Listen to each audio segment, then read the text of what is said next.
In the confessional, Padre Pio was feared for one reason. He would not let an old soul hide behind a clean reputation. Old age does not make you innocent.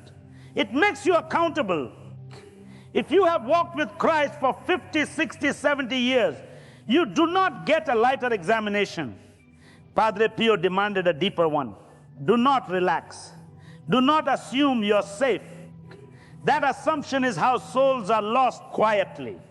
And before you approach Holy Communion during Lent, there are sins that must be faced. Not the loud sins of youth, but the quiet sins that harden with time. Picture an elderly man stepping into Padre Pio's confessional at San Giovanni Rotondo. Bent spine, trembling hands, eyes down. He expects this to be quick. He brings the safe list, the respectable list. A few irritations, a few distractions, nothing serious. But the silence on the other side does not move toward comfort. It moves toward truth. Because Padre Pio's confessional ministry was built on one rule. The question is never only what you did this week. The question is what you have allowed to live inside you for years. And suddenly the real issue becomes unavoidable.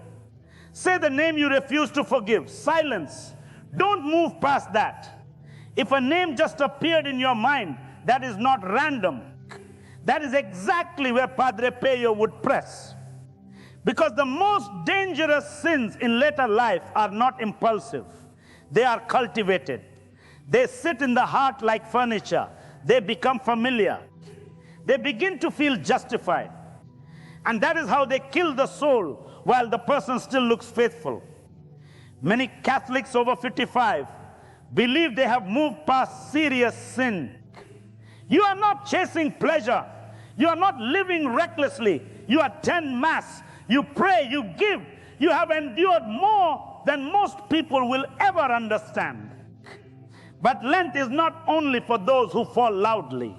It is for those who have grown quiet in their pride, quiet in their bitterness, quiet in their self-protection. Here is the first test, and you will not escape it. When you think of the person who hurt you most, do you secretly want them to be punished, or do you want them to be saved? If your heart prefers punishment, do not excuse it as justice. Confess it, because the Eucharist is not a symbol. It is union, and union cannot happen while you cling to resentment and call it righteousness. Unforgiveness must be confessed before communion.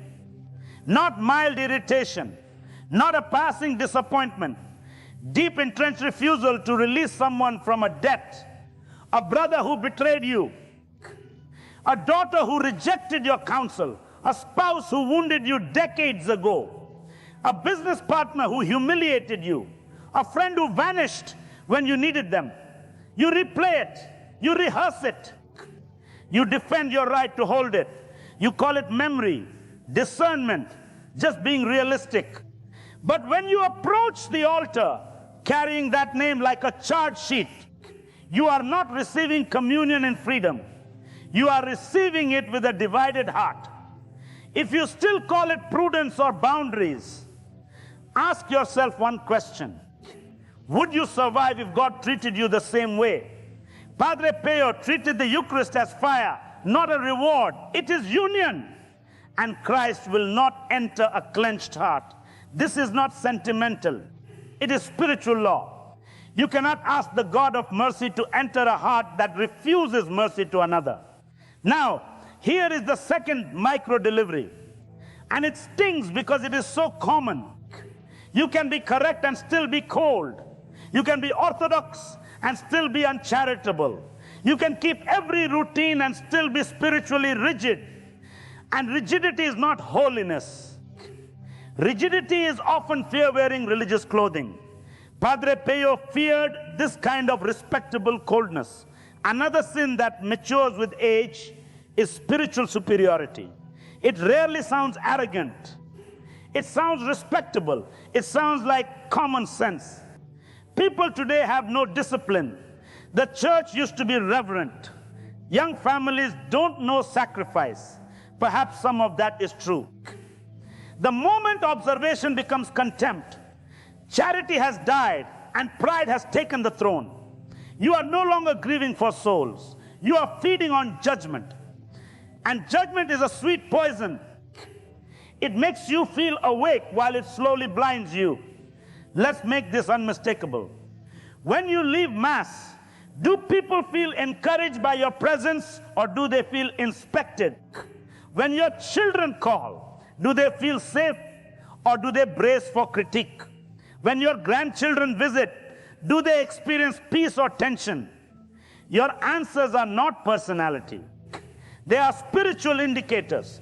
Then there is the sin of constant complaint, not honest lament, not sharing a burden, but a steady current of negativity about health, politics, the parish, the priest, the culture, the weather, the way things are going.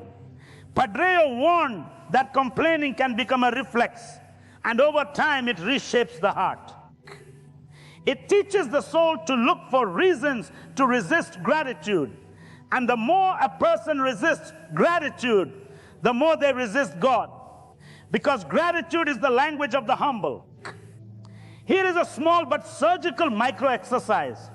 Watch your tongue for one day, not for what you intended, for what you produced. Count how many times you criticized versus how many times you blessed. If your mouth is training your home to feel tense, you are not old-fashioned. You are unrepentant.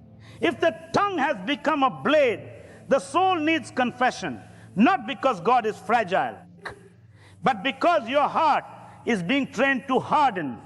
There is also despair, not clinical depression, which deserves compassion and care, but the spiritual decision to give up hope.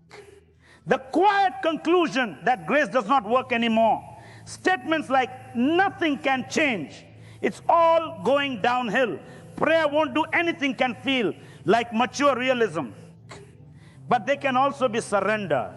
They deny the power of the resurrection. They quietly accuse the resurrection of being irrelevant. And that is a sin against the virtue of hope. Padre Pio fought despair by forcing souls back into hope. Lent is a season of repentance. Yes, but it is also a season of hope. To receive Christ while inwardly convinced that His grace is ineffective is a contradiction that must be brought into the light. Now go one layer deeper, because this is where the older soul often hides. There is a temptation to treat suffering as a license. After all I've endured, I deserve to be difficult. After all I gave, I have a right to be bitter. After what they did to me, I will never bend. But suffering is not currency that buys entitlement. Suffering is fire that either purifies or hardens. The question is not how much you have suffered. The question is what your suffering has produced. Has it made you more merciful or more demanding, more tender or more sharp, more surrendered or more controlling? Some older Catholics fall into the idolatry of the past. You remember when churches were full, when families looked different, when society seemed ordered. Memory becomes sacred, the present becomes an insult. But God is not the God of your preferred decade. He is the God of this moment. If you reject the present because it does not resemble your memory, you resist the place where grace is actually being offered. Nostalgia can become a chapel where you worship what was refusing what God is doing now. That attachment must be purified. Here is the micro delivery that turns the knife. God will not ask you how loudly you complained about the era you lived in. He will ask you how faithfully you loved in the era you were given. You do not get to choose the century of your sanctification. You only get to choose whether you will surrender in the one you have. And then there is control. As physical strength declines, the temptation to control emotionally can increase. Using guilt to influence adult children, withdrawing warmth to punish, holding money as leverage. demanding to be served because you are tired. It may feel like maintaining order. It may feel like you have earned it. But if it is rooted in fear or pride, it wounds charity. And charity is the measure of readiness for communion. This is where men and women often differ in the form, but not in the root. For many men, control shows up as emotional distance and silent authority. Stone-faced certainty, withdrawal, a refusal to be vulnerable. Strength becomes a shield against humility. For many women, control can show up as anxious over functioning, pressure disguised as love, worry disguised as righteousness, a need to manage everyone's decisions to feel safe. Different expressions, same root. Fear refusing surrender. And fear must be confessed, because fear that governs you will eventually govern how you treat people. Many will say, I don't leave the house much.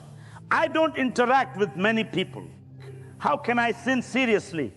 But sin is not limited to action. It exists in intention, in refusal, in interior posture. A person can sin profoundly in silence if that silence is filled with judgment, bitterness, self-pity, or self-righteousness. Here is a dangerous truth. You can go years without scandal and still be spiritually shrinking. Your calendar can be clean while your heart becomes tight. That is why the older soul needs a sharper examination, not a softer one. Not because God is harsher with age, but because the stakes are clearer, time is shorter, the horizon is closer. The soul cannot afford to drag chains into eternity. Let me put it plainly. If you died tonight, what would you still be gripping? Anger, control, or the need to be right? Now, we move as Padre Pio would from diagnosis to precision, because vague repentance produces vague change. Before receiving the Eucharist this Lent, examine 3 areas with brutal honesty. Is there anyone whose name you avoid in prayer because you do not want good for them? Not just, I don't like them. Deeper, you do not want them blessed. Have you allowed suffering to make you harder instead of holier? Not just physically tired, spiritually sharp. Are you approaching communion out of habit or out of hunger? Not just I go every week. Do you still desire Him, or do you simply complete the routine? If you discover pride, confess it. If you discover resentment, confess it. If you discover a coldness that has slowly replaced tenderness, confess it clearly. Do not minimize it.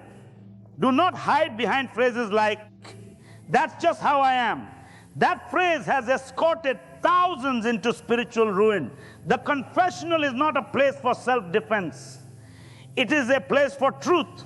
And truth is what sets the soul free. Now let me give you a micro delivery that can change everything. The sin is often not the explosion. It is the justification.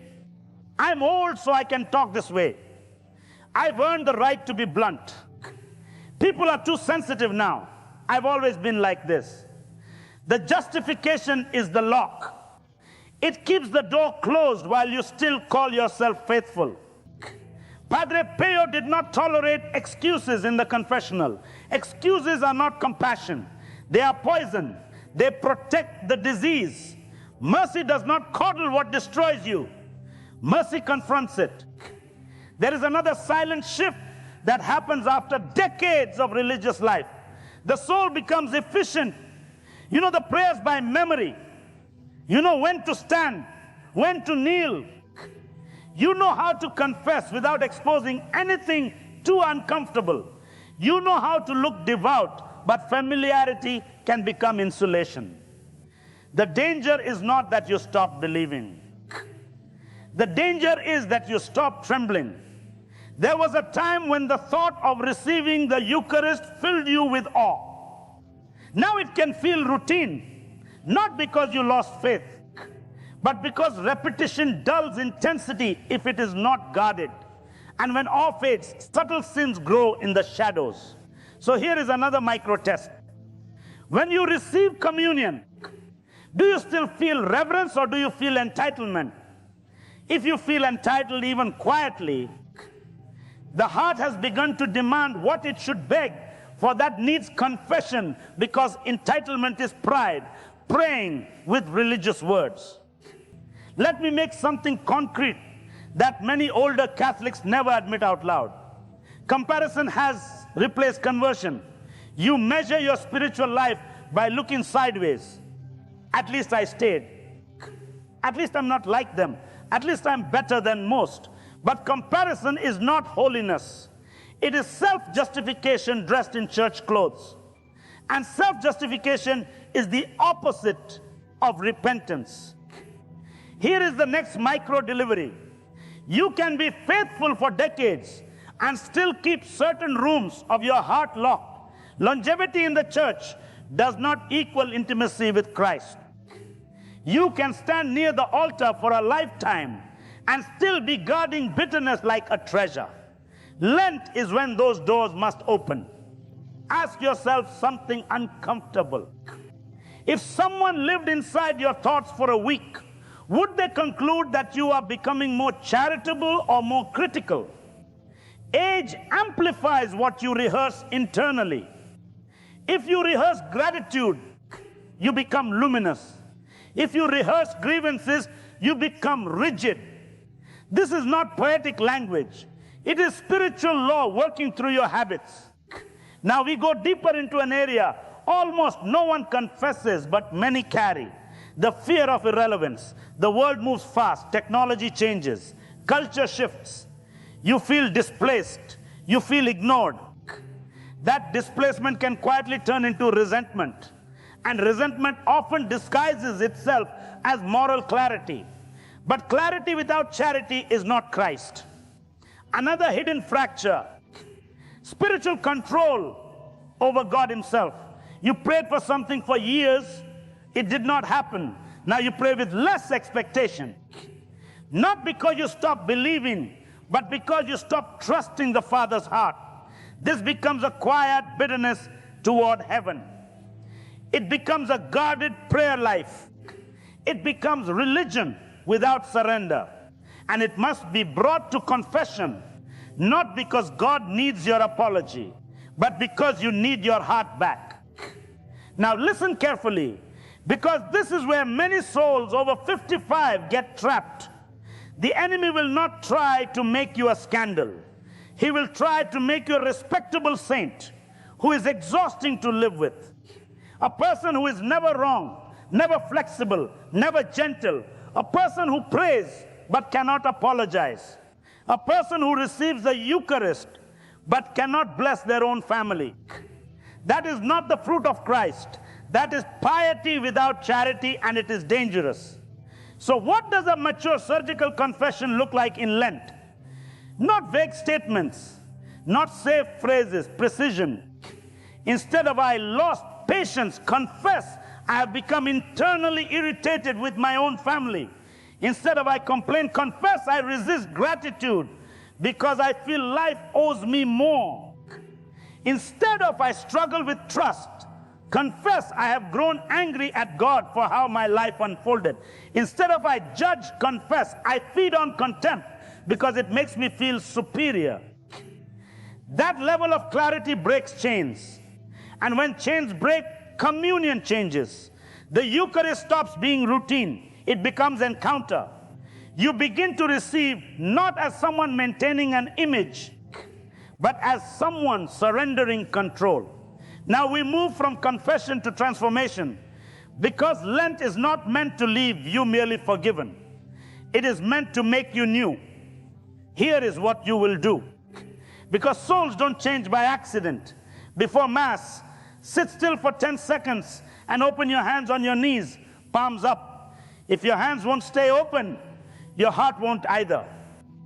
Whisper, "Jesus, I release my need to be right." Then say one name you judge this week and ask God to bless them out loud. Then take 30 seconds of honesty. Ask, where did charity weaken in me yesterday? Not where you made a mistake, where love cooled, where you became sharp, where you withdrew, where you used sarcasm, where you dismissed someone, where you demanded your way. Then do one thing that will test whether Lent is real. Bring one difficult person to mind, not as an enemy, as a soul, and say, Lord, I release my claim over this hurt.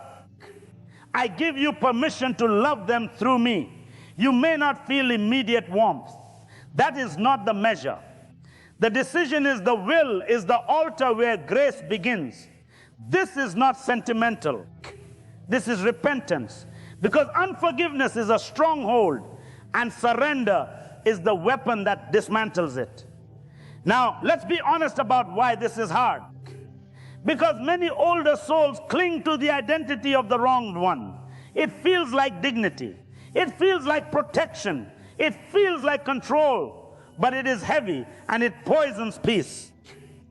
Here is another micro delivery. Being right is not the same as being free. You can be right and still be chained. You can be right and still be bitter. You can be right and still be clothed. The gospel does not crown the person who is right. It crowns the person who is humble. When absolution is spoken, believe it. Let it dismantle the armor you have worn for years. You do not have to carry the identity of the wounded one anymore. You do not have to be the strong one who never bends. In God's mercy, bending is strength. And now we arrive at something your audience needs. Because men and women over 55 often fear this. If I let go, who will I be? You will be lighter. You will be calmer. You will become a blessing again. Here is the paradox. The more you release, the lighter you feel. The lighter you feel, the more peace fills your home. The more peace fills your home, the more your presence becomes a shelter instead of a storm. You may not preach sermons. You may not travel. You may not lead ministries. But if you become gentle again, truly gentle, you will evangelize without words. Grandchildren remember tone more than theology. Children remember warmth more than arguments. Spouses remember tenderness more than correctness. Holiness in later life looks like calm authority, not emotional tension. It looks like someone who has nothing left to prove. This is not weakness. This is maturity. This is what it means to become like Christ. And that is why Lent matters now more than ever. Not because God is impatient, but because time is not infinite. The closer you are to eternity, the lighter you must travel. Mercy is not running out, but opportunities to surrender are not endless. The greatest tragedy would not be that you sin. The greatest tragedy would be reaching the end, still holding what you could have released. Padre Pio endured immense suffering in his later years. He did not become cynical. He did not retreat into complaint. He did not turn pain into a weapon against others. He offered himself continuously. That is the model. Not merely surviving to old age, but arriving at eternity with a heart made tender through repentance. So before you receive communion again, do not move only by routine. Pause longer than usual. Do not rush the line. Let your soul become honest for a moment. Ask interiorly, Lord, show me what I still cling to. And when something surfaces, do not defend it. Do not explain it. Do not justify it. Don't negotiate with it. Bring it to confession. Lay it down. Because the soul that surrenders late is not behind. It is refined. And the soul that refuses to surrender, even after decades, remains heavy. Open hands receive Christ. A clenched fist receives nothing except itself. Padre Pio would tell an aging soul, the finish line of life is not a place for pride. It is a place for surrender. And the soul that surrenders, even late, even trembling, is the soul that walks toward Christ, unburdened, ready to meet him.